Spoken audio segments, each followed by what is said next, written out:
Welcome to the Deep Dive. Today we're stepping into a really chilling real-life mystery from Osaka, Japan. It's a deep dive into a case where a seemingly normal life, a happy nurse, just suddenly vanished. Yeah. Without a trace. And that vanishing led to a truly gruesome discovery, exposing a really dark betrayal. Yeah, we're going to try and piece together the fragments of this unsettling tale. Look at how these events, which seemed separate at first, they connected one by one and ultimately revealed a deeply disturbing plot. Our mission here is to understand how an ordinary life could be turned upside down like this by such an extraordinary act of deception. And maybe what deeper lessons this tragedy hold about identity, trust, things we take for granted. It's a gripping story, definitely. But also, I think, one that offers some pretty profound insights. Okay, so our story really starts around May 1st, 2014. There's a mother, and she's just consumed by worry. Her daughter, Rika Oka, she's 29, a nurse in Osaka, working at a local hospital, lived alone. And by all accounts, Rika was, kind, positive, always posting inspirational stuff on Facebook, just a good person. But something had changed, fundamentally.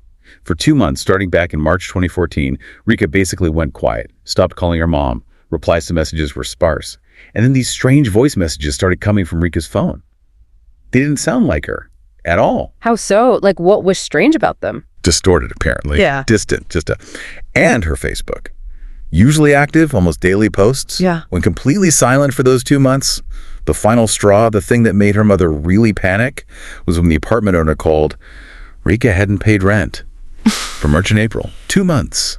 So the mother, worried Rika was sick or something, flew straight to Osaka. And those subtle shifts you mentioned, the lack of calls, the quiet social media, the unpaid bills, they're often the very first signs, aren't they? Things you might dismiss initially until they pile up and suddenly it's this huge red flag like it was for Rika's mother. Shows how quickly things can unravel. Right, so Rika's mother gets to the apartment building, knocks, calls out. Nothing, no answer. She has this growing sense of dread, uses a spare key Rika had given her, and she goes in. And the moment she opens that door, she's hit by this smell. Strong, musty, foul. The whole place felt eerily quiet, desolate, like nobody had been there for a long, long time. Yeah. Then she goes into Rika's bedroom, and there on the tatami mat, that's the woven straw flooring, there was this stark red stain. Looked like blood. She called the police immediately. Wow. That smell, the silence, and then the blood stain. That's not just a missing person anymore, is it? Those are immediate signs of something violent. It instantly elevates the whole situation. Something terrible happened in that apartment. Exactly. And the police investigation confirmed her worst fears pretty quickly. No signs of forced entry, which is interesting. But two things were definitely missing. Rika's Koseki Totan, that's her household registration. Super important ID document in Japan. Critical for proving who you are. And, as we'll see, exploitable back then. Also missing. Cash. The bloodstains were confirmed as Rika's. Not just on the mat, but also on a kitchen knife. A knife that looked like someone had tried very hard to wipe it clean. Yeah, attempted cleanup. Yeah. Other parts of the apartment showed signs too, like someone tried to erase whatever happened. Okay, so the police are trying to piece together her last known moments. They'd look at her work records. She worked a normal shift on March 21st, 2014. Left work, apparently cheerful, nothing unusual. But then the very next day, March 22nd, the hospital gets an email from Rika saying she was tired, she wanted to resign. Just like that. An email resignation. Yeah. Some colleagues thought, okay, maybe she's just burnt out. But a close friend found it extremely weird. This friend kept calling Rika over and over, straight to voicemail every time. And that voicemail message, again, it was a woman's voice, but it sounded weird, distorted, distant. Definitely not Rika. Then came a really critical clue. From another colleague, on the morning of March 22nd, the same day the resignation email arrived, this colleague got a call from Rika. And Rika sounded really frustrated. She said, and this is apparently a direct quote, "Yuri is at my house and won't leave. I can't take it anymore." Yuri. Okay, so that confirms Rika was alive that morning, and this person, Yuri, was with her. Exactly. And it gets darker. Neighbors testified that around the night of the 21st, or maybe early morning on the 22nd, they heard sounds from Rika's apartment, muffled arguments, and high-pitched screams. So you put all that together, the sudden resignation email, the weird voicemails, the neighbor hearing screams, Rika's own frustrated call about Yuri, and Rika apparently made some angry Facebook posts in March too, then deleted it quickly. It all points to something sudden, violent, a major disruption, not a gradual thing, but like a switch flipped. And this is where the investigation just goes off in a completely wild direction. After Rika disappeared, the police found out that multiple credit cards, 6 of them, had been opened in her name. And they were being used. A lot. which is totally unlike Rika. She was usually pretty careful with money. 6 cards sound like identity theft or maybe coercion. That's what the police thought, coercion. Then one specific transaction really stood out. March 23rd, 2014. A payment was made to a delivery service to pick up a large parcel from Rika's apartment. The delivery service confirmed, yeah, a woman arranged it. Yeah. But they couldn't say for sure it was Rika. And this parcel, get this, it was huge, a big rectangular cardboard box, almost 2 meters long. And it weighed 50 kilograms. That's what, 110 pounds? 50 kilos. What was supposed to be inside? The person claiming to be Rika told the delivery guys it was a clay doll. Prepped it really securely, so it wouldn't get damaged. This massive, heavy box was then sent 370 kilometers away from Osaka to an address on Natsuyu Street in Hakioji, Tokyo. And the sender and the receiver listed on the package, Rika Oka. Sending a 50-kilo doll to yourself in a city you have no known connections to. I mean, that just screams cover up, doesn't it? It's so obviously not right. Someone is trying very hard to create a false trail, laying down breadcrumbs, but the wrong kind. You got it. So police followed that trail. They traced the parcel to a rental storage unit in Hakioji, Tokyo. Rented, of course, using Rika's credit card. The area itself was pretty remote, sparsely populated. Police arrive, they open the metal door of the storage unit, and boom. Same smell. That strong, foul, decaying odor they smelled back in Rika's apartment in Osaka. Inside, the unit was mostly empty, except for one thing, right in the center of the room, a large coffin-like box. The parcel. The forensics team starts carefully opening it, layer after layer. First the outer cardboard, then inside, a bed sheet, then a waterproof plastic seal, then another layer of cloth. The tension must have been incredible. And then, beneath that final layer, wasn't a clay doll. It was Rika Oka, her body, still dressed in her nurse uniform, the same one she wore when she left work on March 21st. The methodical way it was packaged, it's chilling. Like you said, the waterproof seal, the layers, that wasn't panic, that was cold, calculated, like an industrial process almost. It suggests someone trying to contain, well, everything, the smell, the decomposition, and it connects directly to what the autopsy found later. Yeah, the discovery was horrific, but the autopsy, it revealed the sheer brutality of what happened. Rika had more than 50 stab wounds all over her body. The deepest one was 4 inches, mostly concentrated on her torso, under her clothes, and significantly, no defensive wounds. Meaning she was likely attacked completely by surprise, didn't even have a chance to fight back. That's the terrible implication. And here's another detail that's just stomach-churning. About the blood. Rika's body had lost a significant amount of blood. So much so that investigators suspected the killer might have deliberately drained her blood. To reduce the weight, for transport. That was the theory. To make that 50-kilogram package easier to handle. The official cause of death was acute blood loss. They figured she was killed probably late on March 21st or early morning March 22nd, which means absolutely the woman who arranged the parcel pickup on the 23rd, that was the imposter. Rika was already dead. The level of planning is just staggering. Targeting the wounds, potentially draining blood to manage weight. This perpetrator wasn't just thinking about the murder itself. They were thinking multiple steps ahead. About disposal, about escape. It's incredibly cold. So with the body found, the timeline getting clearer, the police finally got their big break. Fingerprints on the parcel box. And the phone number used to book the delivery. They led straight to one person, Yuri Oishi. Yuri. The name Rika mentioned in that phone call. The very same. Yuri Oishi was 29, same age as Rika. Japanese-Brazilian. Her background, though, was rough. Bullied in school, dropped out, had an illegal residency status in Japan. Her visa was revoked because she got mixed up with the Japanese-Brazilian theft gang. Big one, apparently. She dreamed of being a special education teacher, but life took her down a very different path. A criminal path. And here's the kicker. The connection. Rika and Yuri. They were childhood friends, went to elementary school together, lived near each other, and they had recently reconnected. February 2014, just 1 month before Rika died. Rika had even posted on Facebook about it, excited about seeing an old friend. There was a photo.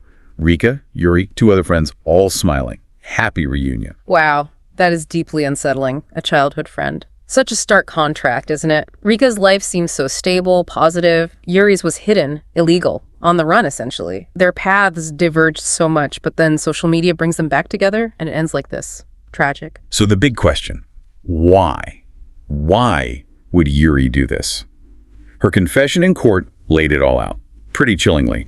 She admitted her illegal status was making life impossible in Japan, couldn't work legally, no health care, always hiding.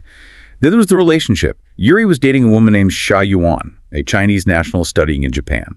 Xiaoyong was planning to go back to Shanghai when her studies finished, and Yuri desperately wanted to go with her. But she couldn't leave Japan legally. No valid papers. So this desperation led her to this twisted plan. She decided she would assume someone else's identity, steal a life, basically, to get out of Japan. She specifically searched for someone who never traveled internationally, never had a passport. Why? Easier to forge documents, probably. Less existing official record of international travel to contradict the fake identity. Exactly. So she scans her Facebook friends and lands on Rika, who fit the bill perfectly. Never been abroad. During that reunion in February, Yuri subtly checked this with Rika, confirmed it, and decided Rika was the perfect target. She actually asked Rika directly, let me use your documents, your Koseki Tufan, so I can get a passport, a visa. She just asked her outright. Yep. Rika naturally refused, said no way, too risky, totally illegal. But Yuri kept pushing, relentlessly. Rika got more and more upset about it. And that's when Yuri made the final, horrifying decision. If Rika won't cooperate, I'll have to eliminate her. Take her identity by force. It's just the leap there, from desperation to leave to cold-blooded, premeditated murder, and the calculation involved. It speaks to a complete lack of empathy, a profound moral breakdown. It wasn't a crime of passion. It was a transaction almost. So, the night of the murder, March 21st, 2014, Yuri goes to Rika's apartment, uninvited. She brings a small knife with her, hidden in her bag. Rika, being Rika, apparently hospitable, lets her stay for dinner, even lets her spend the night. The next morning, March 22nd, Rika's getting ready for work, tells Yuri, okay, time for you to go. Yuri makes one last plea, give me the documents. Rika refuses, again, firmly, and Yuri just snaps, pulls out the knife, attacks Rika, stabs her again and again and again over 50 times, kills her right there, still in her nurse uniform. Then the cover-up kicks in immediately, tries to clean the apartment, steals the household registration, the cash, starts the impersonation, sends a resignation email, posts on Rika's Facebook to keep up appearances, contacts a few friends pretending to be Rika.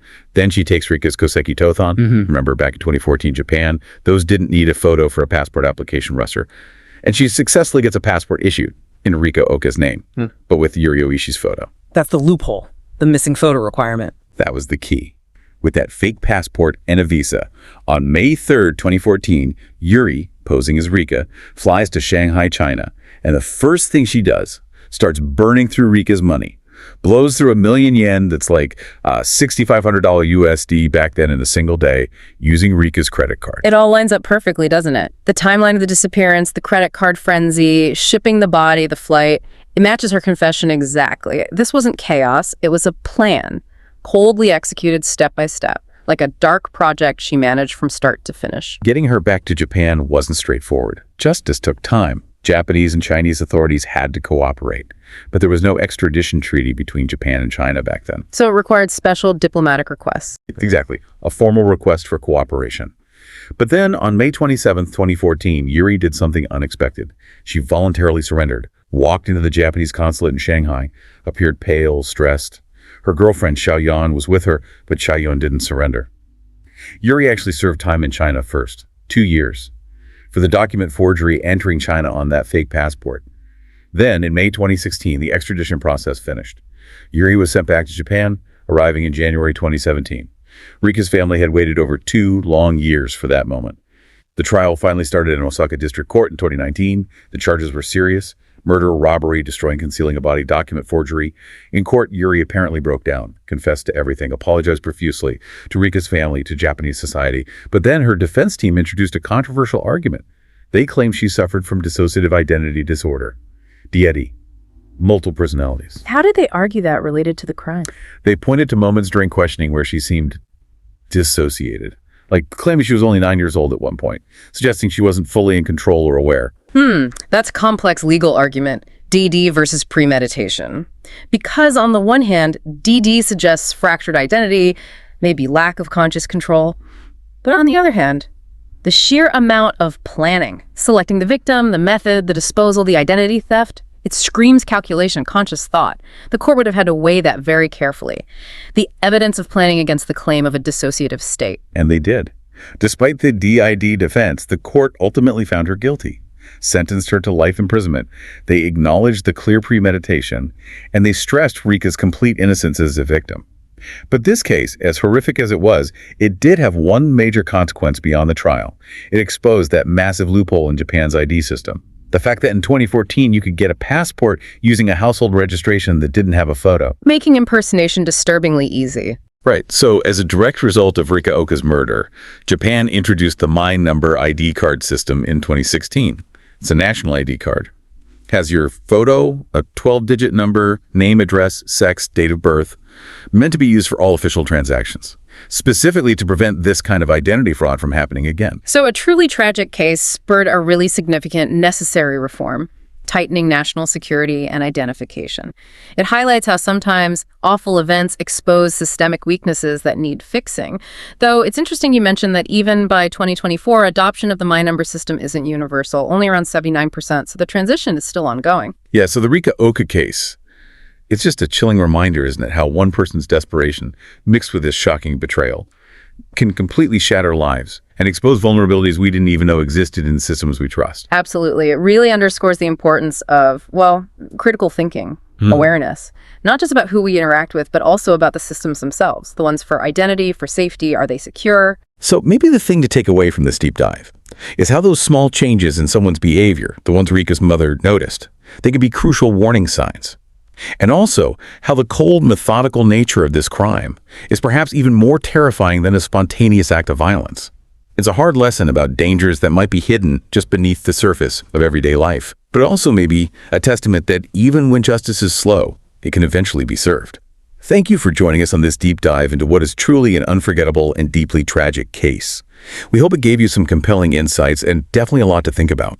If you found this deep dive valuable, please do remember to follow, subscribe, maybe share our show. It really helps us keep bringing you these kinds of stories. We appreciate you being with us. Take care, stay safe, and we'll be back soon with another complex story to unravel.